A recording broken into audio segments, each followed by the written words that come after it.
Hello everyone, it's Seda, and today I will mention about the democracy and human rights. Actually, I should confess that before this presentation, I didn't have a lot of information about democracy and human rights. And but after preparing this presentation, I learned a lot of things. I researched about democracy and human rights, and I read essay, and it was so useful for me. And then let's start.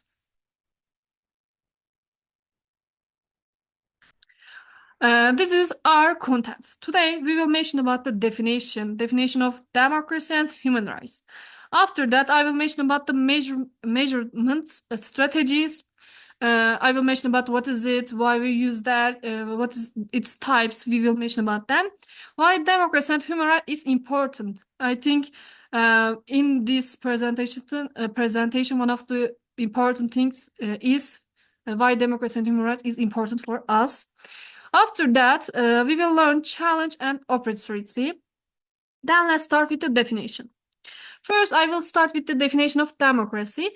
Democracy is a system of government in which the power to govern is vested in the people. Actually, democracy, word of the democracy derived from Greek words. What is that? Demos means people. Uh, Rocks, cross means its rule. Actually, we can say that democracy means people's rules. We can say that. Also, we have three type of the democracy. Actually, we can be categorized three types. First, let's start with the procedural democracy. Focus on contestation and participation, providing a basic framework for assessing democracy. For example, in election days, we go to for vote, and we can give example like this. Liberal democracy builds on procedural definition by emphasizing the protection of civil, political, and minority rights alongside institutional accountability. Actually, for this example, I can say that um, freedom expression, the things you want, you can say. But of course, all of things should be framework, respect. They are so important. And social democracy expand on liberal definition by including social, economic, and cultural rights, aiming for broader welfare and inclusion. I give example for this. What can be example about this? For example, government can meet people education, social needs. When the government meets people education, social things, this will be social democracy. Okay, then go on with human rights. Human rights are fundamental rights. Of course, they are so important for us because this is our rights, and we should know them because it's so necessary for us. We should know what we have, what kind of rights we have is so important for us. Sorry. For example, every people have live rights or education rights. They're our rights, and we are they are so important for us. And human rights freedoms that belong to every person in the world, from birth until death. The last year, if I'm not wrong, there was a war, Gaza and Israel. And in this war, the people who live in Gaza, people in the people live there. They right now, I think it's poses of the danger their life, and we can say in here their life rights instruction there, and also it's so sad actually. They are based on principle of dignity, equality, and mutual respect. Of course, we are mentioning about that equality and mutual respect, but in the real world, how it can be possible, I don't know. These rights are inherent, meaning they are not granted by governments, but are inherent to every human being. Yeah, okay, I mentioned about what is human right, what they are important for us. I mentioned about that, but maybe you forget, maybe you noticed that in the world, sometimes we can't live our rights, I think, and maybe a lot of people don't know what is their rights. But how we don't, why we don't know that? I want to mention about that. The Universal Declaration of Human Rights emphasized participation in governments, but lacks robust legal informants compared to human rights. Yeah, we have rights, but there are some there are some hands kept before in front of them. Why? Because of legal obligation. Yeah, we have a lot of obligation about in country in the world, but we don't have a obligation about the human rights. Maybe because of that, we are not aware of the human rights. Overall overlap of concepts, measurement issues. I can say that. Okay, now I will mention about the measurement strategies. I want to mention about that. I mentioned about the definition of democracy and human rights. The measured strategy is important for democracy and human rights because thanks to the measurement strategy, we can measure democracy and human rights. We can get the data of these things. Yeah, measurement has evolved from early dichotomous coding system to more sophisticated approach that captures multi-type dimension.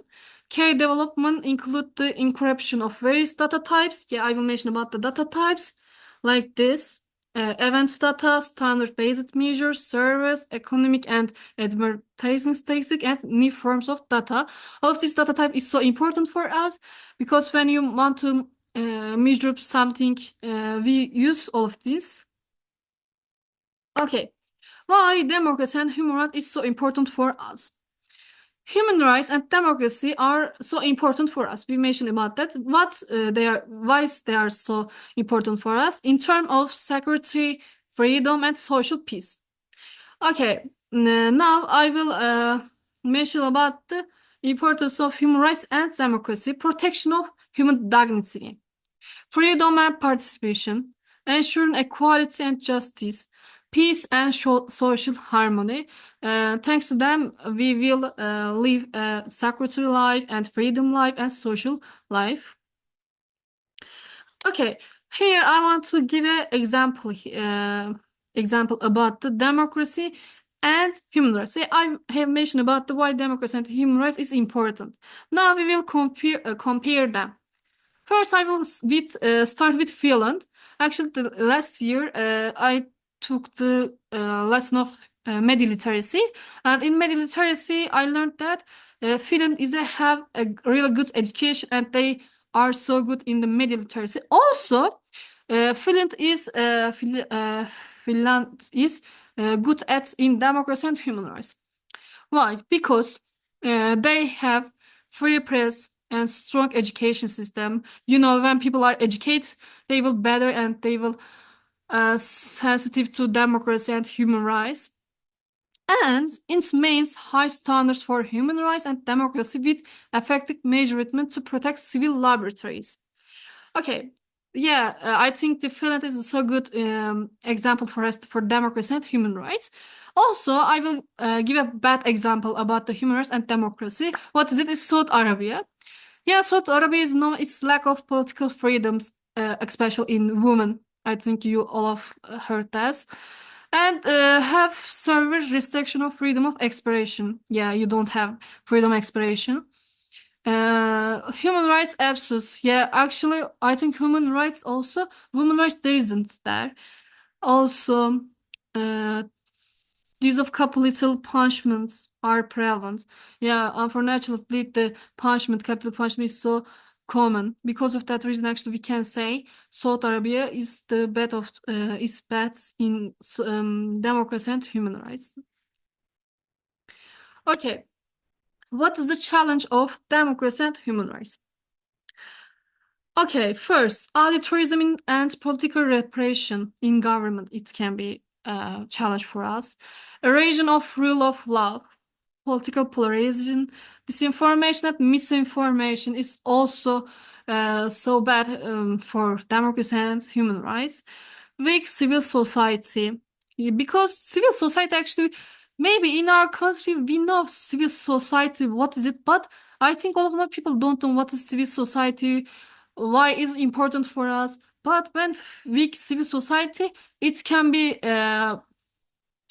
bad for us because it's also a danger for democracy and human rights.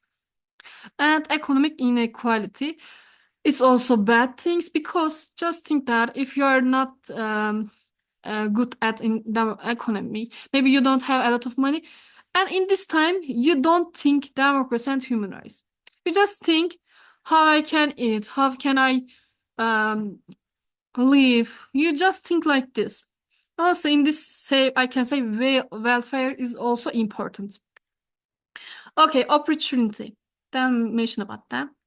Education and awareness. The people who knows democracy and human rights, of course, all of these people, educated people. And because of this reason, actually, they know democracy and human rights, why they are so important for us.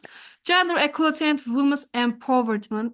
Unfortunately, recently, we learned a lot of news about the women, and they were so terrible for us, actually. It's feeling so bad. But when we learn democracy and human rights, maybe like these things, we can, they can be a little bit, I think. Promoting democratic governance, protecting human rights, leverage technology or for positive change, international cooperation. Okay, this is my reference. Thank you for your attention. Thank you for listening.